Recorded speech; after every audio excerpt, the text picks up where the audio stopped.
Weeks ago, maybe a month ago now, Carolyn and I were helping Michael with the youth group, not in my role as pastor, but in my role as parent. And I had occasion to call him before the event started. We were already in the parking lot. He was making his way over. But as I left him a voicemail, because he didn't answer my call, where is he? Now he's not even in the sanctuary. Yeah. Called out and busted. No, that's okay. So I called him, and as I called him, I went, "Yo, Michael, what's up? Where are you?" Kind of like I did just now. The reason I share that with you is Michael later went, "You really need to start more phone calls with yo. I need to hear that." But this passage, while we have our nice translated, "Come, all you who are thirsty," actually begins with the Hebrew equivalent of, "Hey, you, yo, give me your attention." This is not a simple, quiet little invitation to a dinner party. This is a call for a celebration. Let me get your attention. There is a feast to be had. Now, I don't know when you last had a feast. For me, it was last night. We had a feast in front of us. There were a pile of vegetables, for those of you concerned about healthy eating, a pile of rice, for those of you concerned a little bit about healthy eating, until you added the bacon and the ground beef into it. And then there was chicken, and there was shrimp, and there were scallops, and there was steak. And there was, as you have now guessed, a hibachi chef on the other side of the table throwing his knives around. We had a family feast in celebration. Not in celebration of the birth of Christ, which would be an equally appropriate reason to celebrate, but a family feast in celebration of the birth of Morgan and Amanda. It was their birthday. Tomorrow it's Pop's birthday. Last week it was Carolyn's birthday. Next week it'll be my birthday. We have lots of reasons for feasting at our house. But imagine if you were invited to a feast and you were coming from nothing. Imagine if you didn't have enough bread to feed your family. Imagine if the money that was due for taxes was so high that you had to sell one of your children into slavery. That's the situation God's children were in Babylon when they hear this invitation. Hey, you, come, all who are thirsty, come to the water. You have no money? Come, buy and eat. Buy wine and milk without money and without cost. Why spend money on that which is not bread, and your labor on what does not satisfy? Listen to me. Listen. Eat what is good, and your soul will delight in the richest of fare. Give ear and come to me. Hear me, that your soul may live. Exiles in oppression, destitution, and desperate. And the prophet Isaiah says, God has a word for you this day. Now, one of the things I want to share with you all is a little bit of a detour. This section of Isaiah actually wraps up what we call Deutero-Isaiah.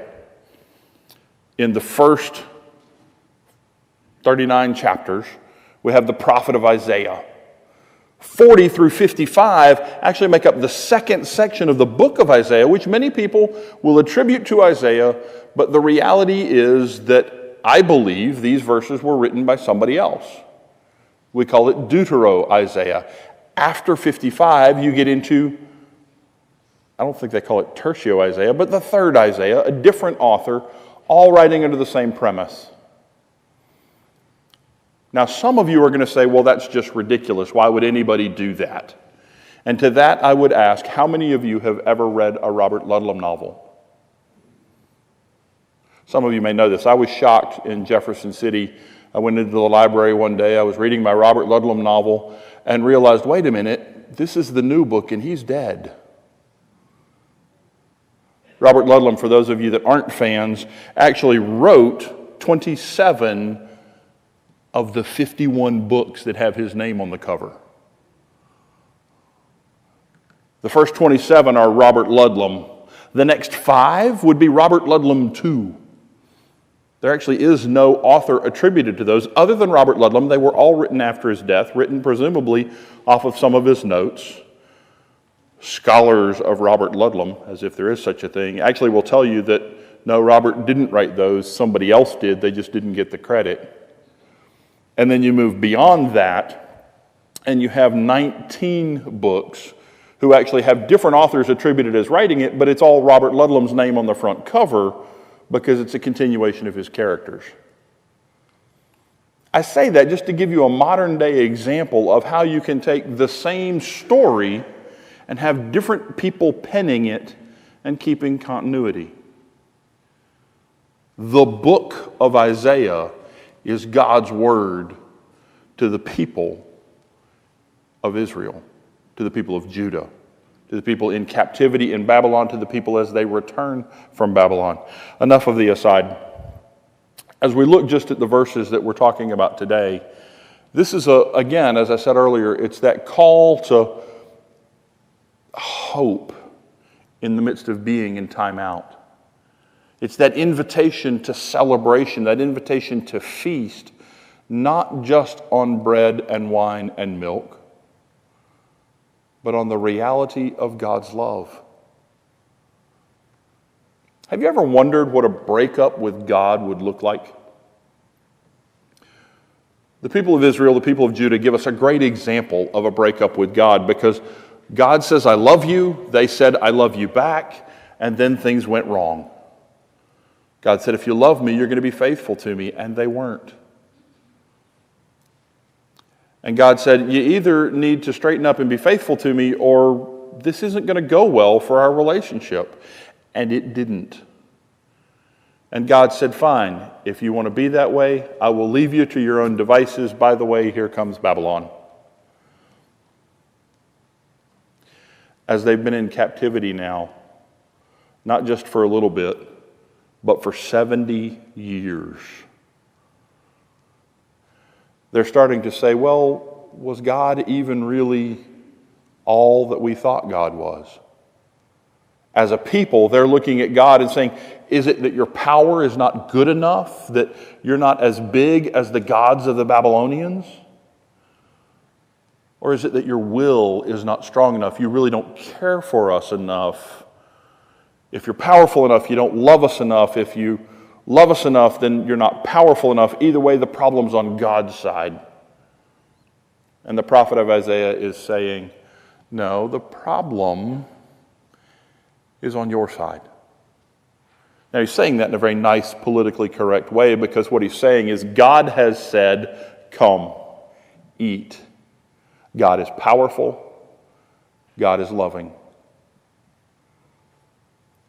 It's the same challenge we face today, my friends.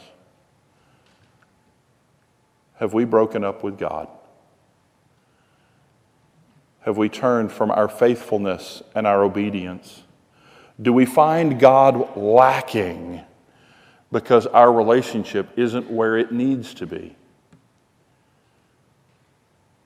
If so, I offer you the same words of Isaiah that God is all-powerful. God desperately loves you. If there's a change that needs to be made, it's on our part. The second portion of this passage is just such a change. It's the invitation to listen. Listen to me. Give ear and come to me. Hear me that your soul may live. On that same night that Carolyn and I left the yo message for Michael, I had a great conversation with some of our young people. And I didn't get Harrison's permission, so I'm not going to call him out on this. But I asked them about how many times they had heard in the Scriptures, let those who have eyes to see and ears to hear. And the unnamed young person went on to tell me of an experience just that day where he had seen the love of God clearly not in play. It involved most of you in traffic. But I went on to say to him, that's proof that you have eyes to see. Because it's not just seeing it where it exists, it's seeing it in its absence. As we celebrate the anniversary of the birth of Christ, we have eyes to see where it is. I invite you also to have a heart to see where it is not. Find those broken places in the world that you touch and bring the light of Christ into those dark corners. That dark corner may be your own home. It may be in the home of a coworker, an acquaintance, a neighbor. At the conclusion of the service, our acolytes will lead us out with the light of Christ. And I will, in the benediction, remind you that you are the light of Christ in the world. Brothers and sisters, let your light shine brightly.